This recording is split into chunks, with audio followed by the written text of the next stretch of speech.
السلام علیکم everyone, welcome back to my YouTube channel سفر آخرت۔ آج میں اس ویڈیو میں آپ لوگوں کو بتاؤں گی کہ حضرت نوح علیہ السلام کی قوم پر اللہ کا عذاب کیوں نازل ہوا۔ ساتھ ہی میں حضرت نوح علیہ السلام کی کشتی کا مکمل واقعہ بھی بیان کروں گی۔ آئیں شروع کرتے ہیں۔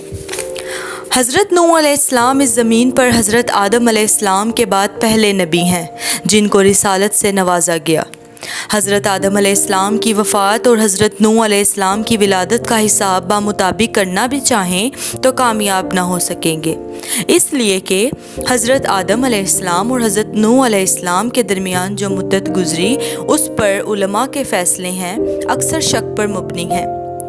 حضرت نوح علیہ السلام کی نبوت سے پہلے تمام قوم خدا کی توحید اور صحیح مذہبی روشنی سے یکسر ناآشنا تھی اور حقیقی خدا کی جگہ خود ساختہ بتوں نے لے لی تھی۔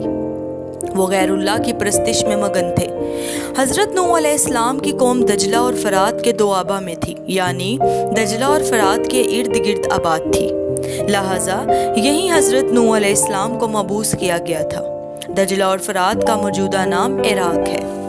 حضرت نوح علیہ السلام نے اپنی قوم کو راہ حق کی طرف پکارا اور سچے مذہب کی دعوت دی، لیکن قوم نے نہ مانا اور نفرت اور حقارت کے ساتھ انکار پر اصرار کیا اور اپنی ضد ہر درمی پر قائم رہے اور وحدانیت کی طرف آنے ایک خدا کو ماننے کی بجائے انہوں نے بت پرستی کو ترجیح دی۔ حضرت نوح علیہ السلام کی تبلیغ کے نتیجے میں صرف کمزور غریب افراد آپ کی طرف مائل اور متوجہ ہوئے۔ حضرت نوح علیہ السلام نے اپنی قوم کے سرداروں کو مخاطب کرتے ہوئے ارشاد فرمایا، میں تمہارے پاس خدا کی ہدایت کا ایک پیغام لے کر آیا ہوں، نہ میں غیب جانتا ہوں نہ میں فرشتہ ہوں، میں بس خدا کا ایک برگزیدہ پیغمبر ہوں۔ اس پر جنہوں نے کفر کی راہ اختیار کی تھی حضرت نوح علیہ السلام کے جواب میں کہتے کہ ہم تو تم میں اس کے سوا کوئی بھی بات نہیں دیکھتے کہ تم تو ہماری ہی طرح کے ایک آدمی ہو۔ جو لوگ تمہارے پیچھے چلے ہیں ان میں سے ان لوگوں کے سوا کوئی بھی دکھائی نہیں دیتا جو ہم میں ذلیل و حقیر ہیں، اور وہ بے سوچے سمجھے تمہارے پیچھے چلے ہوئے ہیں۔ اس پر نوح علیہ السلام نے کہا کہ جو لوگ ایمان لائے ہیں سب سمجھ بوجھ رکھنے والے ہیں، وہ تمہاری نظروں میں کتنے ہی ذلیل کیوں نہ ہوں، وہ اللہ کے پسندیدہ اور نزدیک ہیں۔ حضرت نوح علیہ السلام اپنی قوم کو مخاطب کر کے بولے، اے میری قوم، میں تمہیں ڈر سناتا ہوں کھول کھول کر، اور بندگی کرو اللہ کی اور اس سے ڈرو کہ وہ تمہارے گناہ بخشے اور مقررہ وعدے تک تمہیں ڈھیل دے، اور جو وعدہ اللہ نے کیا ہے جب آئے گا تو پھر اس کی ڈھیل نہیں ہوگی۔ جہاں تک حضرت نوح علیہ السلام کی قوم کا بت پرستی سے تعلق ہے، ان کے اندر 5 بتوں کی پوجا پاٹ زور و شور سے ہوا کرتی تھی۔ ان میں پہلا ورا، دوسرا سوا، تیسرا یغوث، چوتھا یعوق اور 5واں نصر تھا، اور ان سب کا ذکر قرآن پاک میں بھی آیا ہے۔ جب بھی حضرت نوح علیہ السلام اپنی قوم کو وحدانیت کی اور ایمان کی طرف بلاتے تو ان کے بڑے حضرت نوح علیہ السلام کو کہتے کہ اے نوح، تو نے ہم سے جھگڑا کیا اور بہت جھگڑ لیا، اب اس کو ختم کر اور جو تم نے ہم سے عذاب الہی کا وعدہ کیا وہ لے آ۔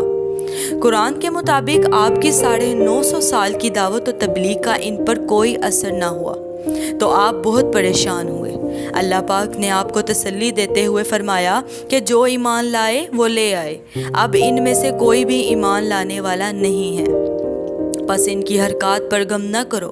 خدا کا حکم سنتے ہی آپ کو تسلی ہو گئی کہ اس میں دعوت و تبلیغ کی کوئی غلطی نہیں بلکہ خود نہ ماننے والوں کی غلطی ہے۔ تب اللہ کی بارگاہ میں حضرت نوح علیہ السلام نے دعا فرمائی کہ اے پروردگار، تو کافروں میں سے کسی کو زمین پر باقی نہ چھوڑ، اگر تو ان کو یوں ہی چھوڑ دے گا تو یہ تیرے دوسرے بندوں کو گمراہ کر دیں گے اور ان کی نسل بھی ان کی طرح نافرمان ہوگی۔ حضرت نوح علیہ السلام کی اس دعا کے بعد اللہ نے آپ کی اس دعا کو قبولیت بخشی اور ہدایت فرمائی کہ وہ ایک کشتی تیار کریں تاکہ ظاہری اسباب کے اعتبار سے وہ مومنین جو ایمان لائے ہیں اس عذاب سے محفوظ رہیں جو کہ خدا کے نافرمانوں پر نازل ہونے والا ہے۔